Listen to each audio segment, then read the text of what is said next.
Habiéndolos regalado con lo que tenían, aprestaron de sus canoas para llevarlos con buen avío y seguridad. Son grandes pilotos de aquel río y diestrísimos remeros criados desde muchachos. Hay en el pueblo de Lucú mucho achiote, que es lo mejor que se conoce en toda Nueva España. Muy buen cacao grueso que tira a colorado y por sí solo de buen sabor. Vainillas que llaman cizbiques, muy buenas y olorosas para el chocolate. Era pueblo de mucho recreo y regalo con muchas huertas de cacao a la ribera del río.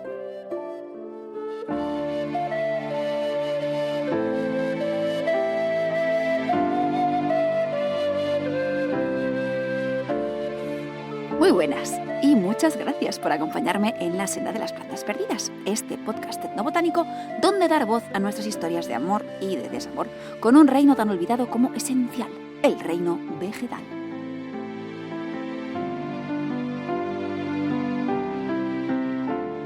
Soy Aina S. Erice, bióloga y escritora, y el otro día recibí una señal. Bueno, un paquete navideño de una amiga con un paquetito de té, bombones, pero sobre todo con una lata de mis galletas preferidas, las Vanillekipferl, unas exquisitas galletas germanas con mantequilla, avellana y vainilla. Porque sí, hoy vamos a hablar de ese incomparable don que Mesoamérica le ha regalado a la gastronomía mundial, la segunda especia más cara del planeta y quizás también la más volátil. El azafrán, al que ya dedicamos un episodio del podcast, por cierto, podrá ganarle en precio, pero no en popularidad. El aroma de la vainilla está en todas partes, desde ambientadores y perfumes cutres o caros hasta pasteles gourmet o cereales de desayuno. Sin embargo, ojo, que no es vainilla de verdad todo lo que a vainilla huele. Así que vamos a descubrir de dónde sale esta especia y qué peripecias histórico-botánicas tiene que contarnos. Empecemos por el principio. Hace muchísimo tiempo. 65 millones de años, para ser más exactos. Nuestra era geológica, la que estamos ahora, el Cenozoico, está casi recién estrenado después de que ese famoso asteroide se estrellase contra el planeta, los dinosaurios lo palmasen y dejasen campo libre para que otros grupos de seres vivos tomasen el relevo. Es en ese momento cuando se calcula que aparecen las antepasadas de la vainilla. Estas pertenecen a una familia de plantas que hoy aparece también en el podcast por primera vez y puede que también por última, dado que nuestras relaciones culturales con ellas han sido relativamente escasas si tenemos en cuenta lo enorme que es esta familia. Me refiero a las orquídeas, que cuentan entre sus filas a unas 25.000 especies, más o menos. Pero la única que podemos considerar domesticada de alguna forma es la vainilla, o algunas vainillas, dentro del género Vanilla. Este es un género súper curioso dentro de las orquídeas, antiguo, con más de 110 especies que se distribuyen por prácticamente todos los trópicos del mundo, desde las Américas hasta Indonesia. Esto es algo muy raro entre las orquidáceas. Si miras dónde vive cada género o tribu familiar, lo más frecuente es que estén solo en el Nuevo Mundo o solo en el Viejo. Las vainillas no. Ellas surgieron antes de que Gondwana, ese gran continente que agrupaba, por ejemplo, las actuales Sudamérica y África, acabase de disgregarse, como las piezas de un puzzle. Así pues, tenemos vainillas en el este y el sureste asiáticos, en la India, en África y en Meso y Sudamérica. Pero no acaba aquí la lista de características un poco extraordinarias de este género. Allá donde la mayoría de orquídeas tienen frutos secos, las vainillas forman cápsulas carnosas y alargadas, probablemente adaptadas a dispersión animal, aunque no sabemos muy bien quién las dispersa exactamente. Estas cápsulas son las responsables de su nombre científico, que deriva del español vainilla, o sea, pequeña vaina. En condiciones normales, o sea, si te las localizas por el bosque, en plan silvestre, estas cápsulas suelen abrirse solas, son dehiscentes, a medida que maduran. Ahora bien, les cuesta madurar lo que no está escrito. La vainilla no quiere prisas. 9 meses tardará una flor, polinizada con éxito además, en formar una vaina que podamos recoger. Y las recogemos aún verdes, antes de que hayan acabado su maduración, y se hayan abierto espontáneamente. Si dejamos que la naturaleza siga su curso, la vaina se volverá amarilla y luego, empezando por el extremo distal del fruto, irá ennegreciendo y abriéndose poco a poco desde la punta.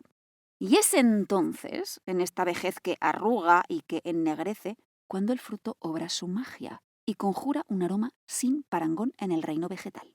Claro que, si has visto o comprado vainilla alguna vez, sabes que no te venden vainas abiertas, medio negras, medio amarillas, porque los humanos las recogemos antes, como decía hace nada. Esto nos deja con cápsulas bien cerradas y bonitas, pero verdes y por tanto sin apenas aroma. Nadie las invitaría a participar en unas natillas o en un helado. Para eso tenemos que convencerlas de algún modo a que envejezcan artificialmente y se vuelvan uniformemente sabias y aromáticas, pero sin abrirse. ¿Que cómo lo hacemos? Pues mediante el proceso de curado. En la actualidad, este comprende 4 fases un poco mal definidas, pero que en todos los casos, o casi todos, implican aplicar calor para evitar que las vainas se abran solas, en hornos, en agua hirviendo unos minutos, y después fomentar la aparición de estos compuestos aromáticos que le dan a la vainilla su valor como especia y como perfume. Este curado tradicional tampoco es un proceso veloz. La cosecha de vainilla puede tirarse varios meses en fase de secado y sudado, que es exponer al sol las vainas durante unas horas, después envolverlas en mantas y dejarlas a la sombra al día siguiente, y así, pues, semanas y semanas. Ni siquiera acaba ahí. Una vez se consideran lo suficientemente secas y, por tanto, a salvo de mohos y de bacterias que gustan de humedad para crecer, se dejan curar otros tantos meses en cajas especialmente diseñadas para tal propósito. Solo entonces tendremos una vainilla que ha desarrollado todo su potencial de sabor y aroma. Vamos, que como decía antes, la vainilla no quiere prisas, es una slow spice en toda regla. También los inicios de su carrera como especia global y globalizada fueron lentos, pero una vez superados los obstáculos iniciales, ya no ha habido quien la pare. Bueno, en realidad, no fueron tanto obstáculos en plural, sino en singular, un único obstáculo, diminuto y fino como un pétalo, llamado Rostellum.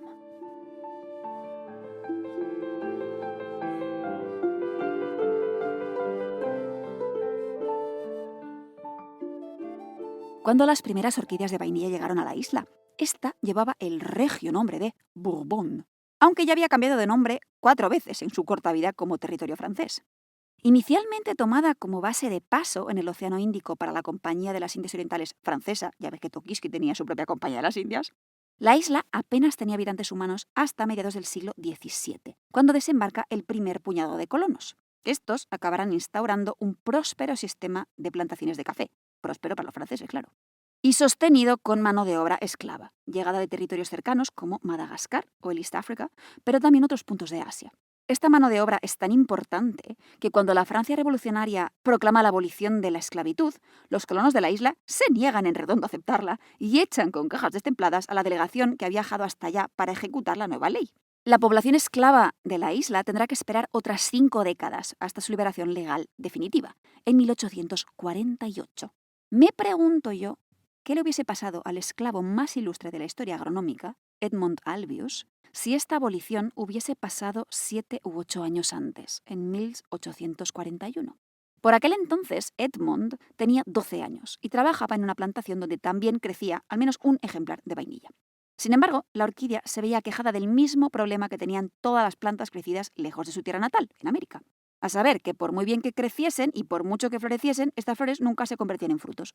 Y es que, aunque puedes hacer que vainilla se reproduzca asexualmente, cortando trozos de planta y haciéndolo enraizar, tener un montón de orquídeas no sirve de nada si no dan fruto.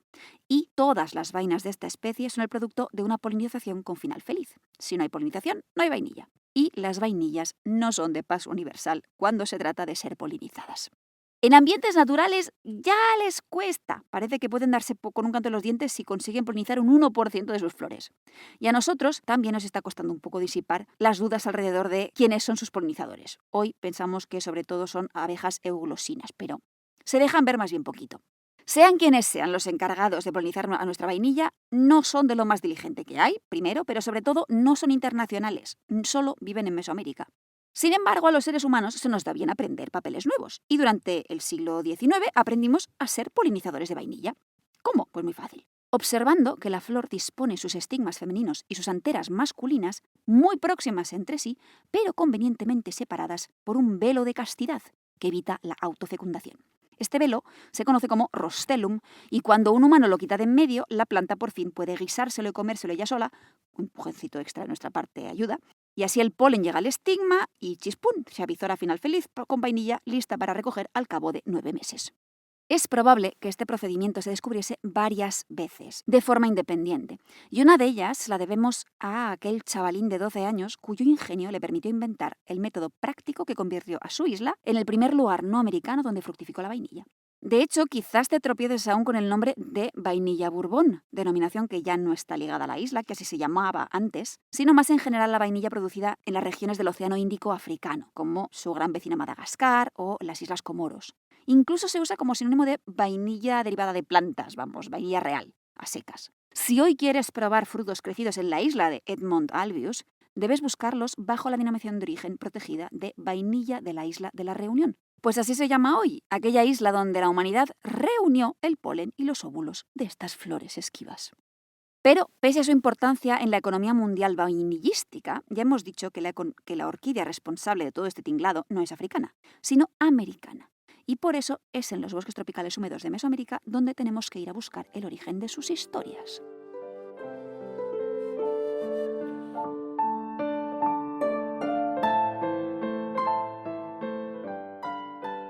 En el libro octavo de su monumental Historia General de las Cosas de Nueva España, compuesto en México durante la segunda mitad del siglo XVI, el franciscano Bernardino de Sahagún describe, entre otras muchísimas cosas, las costumbres de los reyes y señores entre los mexica, aztecas. En uno de sus capítulos, dedicado a banquetes y manjares reservados a la clase alta, cuenta lo siguiente. Y en acabado de comer, luego se sacaban muchas maneras de cacaos, hechos muy delicadamente, como son estos. Cacao hecho de mazorca tierna de cacao, y es muy sabrosa de beber. Cacao hecho con miel de abejas. Cacao hecho con tlilxochitl tierno. No continúo enumerando más tipos de cacao, cuyos nombres en náhuatl además me he saltado para no asesinarlos con mi pronunciación, porque vamos a detenernos en este último.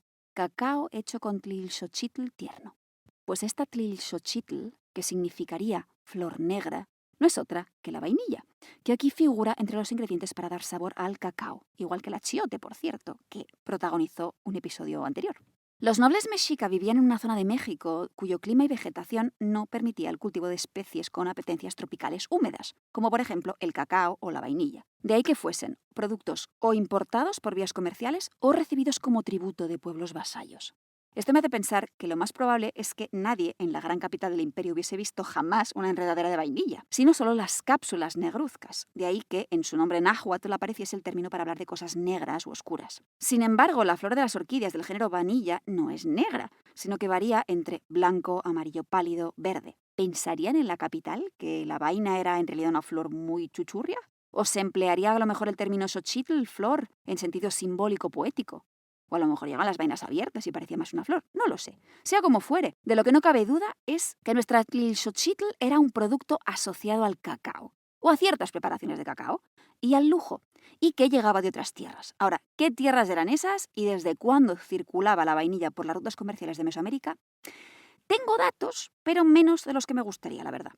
En cuestiones vainillísticas es muy frecuente que salgan al ruedo los totonacas, que son pueblos en la zona atlántica de México, sobre todo actuales estados de Veracruz, norte de Puebla. Y hasta que las islas del Océano Índico descubrieron cómo fecundar la vainilla mecánicamente, estas regiones de México fueron el centro mundial de producción y exportación de vainilla. Los totonacas habían sido incorporados al sistema de vasallaje mexica a mediados del siglo XV, y es razonable pensar que la vainilla pudiese estar entre los tributos exigidos a estos pueblos. Ahora bien, pruebas, lo que se dice pruebas, aún no he encontrado. De hecho, aunque he leído por ahí que los mexicas recibían vainilla como tributo, al menos desde el siglo XV, no he conseguido encontrarla representada en las listas de tributos regionales que he consultado, por ejemplo, en el Códice Mendoza.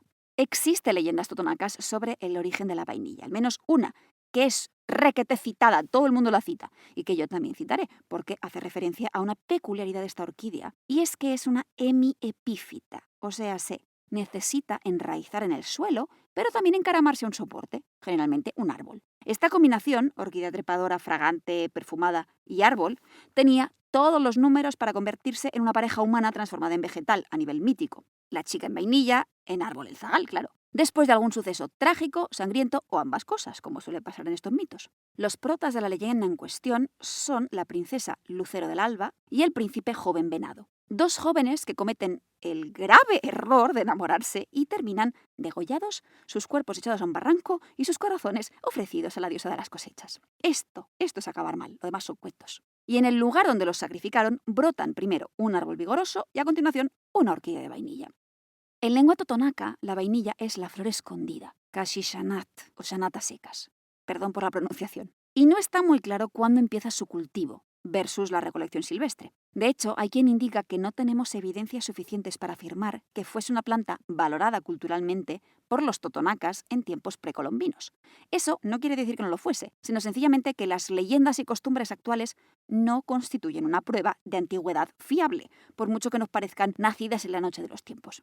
Las zonas donde despuntan los indicios más antiguos de cultivo de vainilla están un poco más al sur, en las áreas de influencia maya. Esto no es sorprendente si pensamos que la vainilla aparece en escena como saborizante del cacao, y quienes refinan el cultivo, consumo y preparación del cacao son los mayas, que viven en tierras donde estas plantas pueden prosperar y crecer a gusto. El fragmento que has escuchado al principio del episodio está sacado de una obra del siglo XVII, Historia del Yucatán, escrita por un franciscano que vivió allá y que recogió testimonios de misioneros y frailes que se aventuraban en las tierras mayas para intentar evangelizar a las buenas gentes de por allá con mayor o menor éxito. Se menciona explícitamente el cultivo de cacao, achiote y de vainillas, cuyo nombre en lenguas mayas suele hacer referencia a su perfume. Sisbik-ak significaría bejuco oloroso. En el texto se mencionan grupos de indígenas que traen orejas horadadas y las narices. En estas puesta una vainilla olorosa o rosa, y en aquellas encajado un palo labrado. No sé si lo de la vainilla se refería a una flor de vainilla en plan pendiente o a una vaina, pero sea como fuere, no me negarás que es un artículo de joyería de lo más original. Aún hoy, determinados colectivos en las tierras bajas mexicanas y en Guatemala mencionan la recolección de flores y vainas para perfumar o para componer collares de adorno durante las fiestas. Comentan que la vainilla aún se emplea en medicina tradicional, por ejemplo, para náuseas durante el embarazo o como cicatrizante, como antidepresivo incluso. Así como para elaborar aguas rituales usadas por sus, digamos, curanderos chamanes. Shmen o Jmen en maya, creo que lo estoy pronunciando más o menos no muy mal. Con todo, ya has notado que a diferencia de lo que pasa con muchísimas otras plantas, como el cacao, el achiote, el aguacate, el tomate, etc., los términos españoles para hablar de la vainilla no provienen de lenguas amerindias. Esto me hace sospechar que al menos durante los primeros años de contacto con las culturas indígenas, los españoles no debieron de estar muy interesados en esta pequeña vaina, o vainica de olores como la llamaban, que se le echaba a ciertos preparados de cacao. De hecho, será necesario salir de la órbita mesoamericana, incluso de la hispana, para que la vainilla se independice del cacao y emprenda carrera en solitario. A la vista de todos está que, a juzgar por su popularidad en el mundo actual, su camino como solista le está yendo muy, pero que muy bien. Algo que, por desgracia, no siempre se traduce en mejoras para las personas y los entornos donde se cultiva la vainilla. O mejor dicho, las vainillas. Porque nuestra protagonista es única, sí, pero no del todo.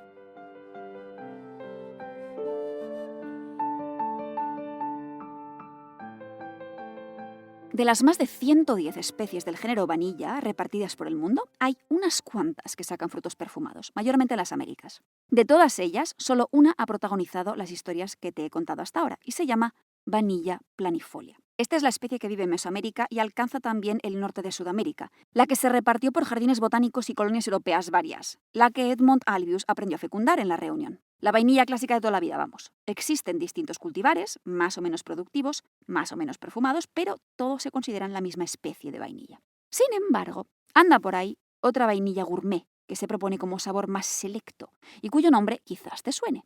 Se trata de la vainilla de Tahití. Esta vainilla fue descrita a principios del siglo XX en una isla de la Polinesia francesa, que es un lugar donde no crecen naturalmente las vainillas. De alguna parte tuvo que llegar, y entre las hipótesis que se barajan está que llegase desde París o vía Filipinas, desde algún puerto mesoamericano abocado al Pacífico, puede que embarcada en el galeón de Manila, que surcaba el océano 1 o 2 veces al año, conectando Filipinas con Mesoamérica.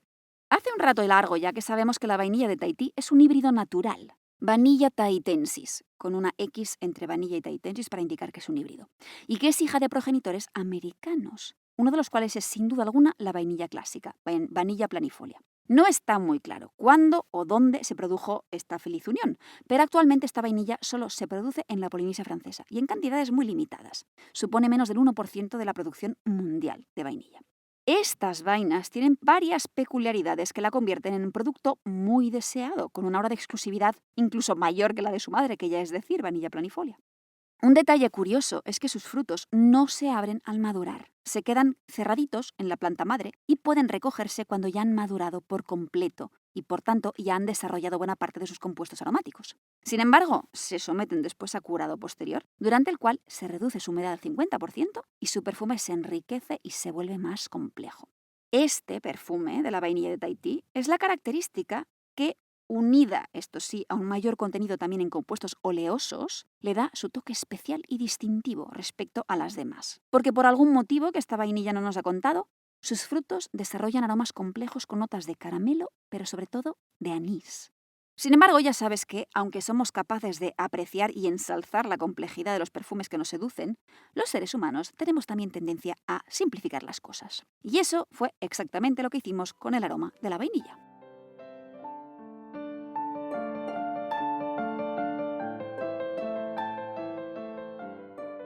Si nos imaginamos el perfume de una planta como si fuese música, en el fruto de las vainillas tendríamos metida a una o dos orquestas sinfónicas, tocando una composición con más de 150 compuestos distintos. Aunque no todos suenan de igual modo, ni contribuyen por igual a la música final, aportan profundidad y complejidad a la composición. Con todo, lo que es indiscutible es que tenemos a una prima donna, a una molécula que es la prota de la función, y esa es la vainillina. Para fans de la bioquímica diré que la vainillina es un compuesto fenólico y su aroma es la nota más reconocible y destacada que asociamos con el olor y el sabor de la vainilla. Se dice que en Vanilla planifolia su contribución al sabor de esta especia puede alcanzar el 80%. Entonces los humanos debemos de pensar, ¡ajá! He aquí una gran oportunidad. Si logramos sintetizar vainillina de forma barata, podremos dejar de pagar 1,5 riñón por estas vainicas tan caras y escasas. Y bueno, más o menos así pasó. En 1874, un químico alemán logra por primera vez sintetizar en laboratorio la vainillina a partir de coniferina, que se extrae de resina de conífera. Y hoy en día también se puede sintetizar a partir de un derivado de los clavos de olor, mira tú por dónde, o incluso de lignina, que es un compuesto importantísimo de la madera. De hecho, los vinos y los brandis envejecidos en barricas de roble o de castaño acumulan, entre otros compuestos, vainillina, que proviene en última instancia de la madera del barril. Esta síntesis barata de vainillina hizo posible que todo el mundo, pero absolutamente todo el mundo, pudiese probar este compuesto y tener una idea de a qué sabe la vainilla de verdad de la buena. Más o menos de igual modo en que escuchar una voz que te canta a capella puede darte una idea de cómo suena una cierta melodía. Pero tengámoslo presente, por bien que cante, nunca es igual que escuchar un arreglo sinfónico donde 150 o más instrumentos musicales participan para crear un paisaje olfativo negro y dulcemente perfumado. Las simplificaciones a veces están bien, pero raramente pueden sustituir a aquello que pretenden imitar.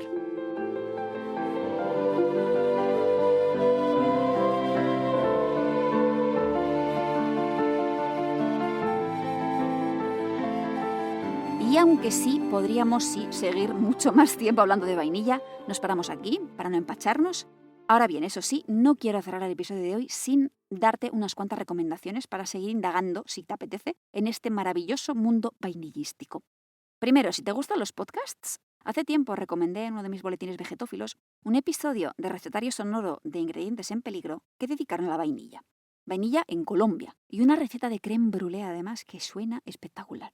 Y también me he acordado mucho de 2 libros. Uno para público infantil, en el que tuve la suerte de hacer además de asesora botánica, Aventuras y desventuras de los alimentos que cambiaron el mundo, de A Fin de Cuentos Editorial, y que tiene un capítulo con ilustraciones preciosas además dedicado a la vainilla. Y el libro del periodista Tim Ecott sobre esta orquídea, que yo leí en inglés hace tiempo, pero que tiene traducción al español un poco difícil de encontrar quizás, pero creo que está traducida como Vainilla en busca de la orquídea silvestre. Dejaré enlaces en las notas. Y como siempre, eso sí, la transcripción del episodio está colgada como agradecimiento especial a mi familia vegetófila en Patreon, que me apoyan en patreon.com/ainaserice, y gracias por estar ahí. Sabéis que sin vosotros no sé si estaría haciendo esto aún.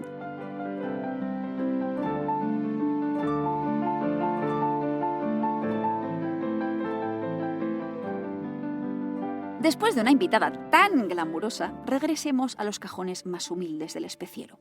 Humildes, sí, pero no por ello menos amados. De hecho, podría decirse que en cierto modo el sabor de las especias del próximo capítulo ha sido tan querido, importante y ubicuo como el de la vainilla hoy. Y tiene además mucha lógica que sean las próximas protagonistas por aquí, por varios motivos que entenderás en 2 semanas. Para averiguar su identidad, 3 pistas te daré. La primera es estrellas. La segunda es digestión. Y la tercera, cierre.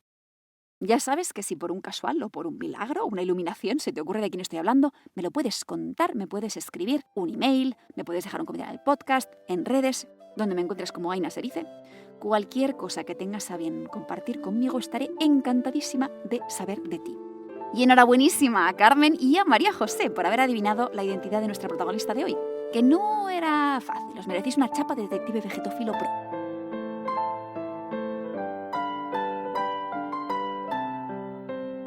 Y dicho esto, ya sí que no me queda más que dar las gracias a las vainillas de profundos paisajes aromáticos, agradecerte a ti muchísimo la compañía, desearte un muy feliz día y que la clorofila te acompañe.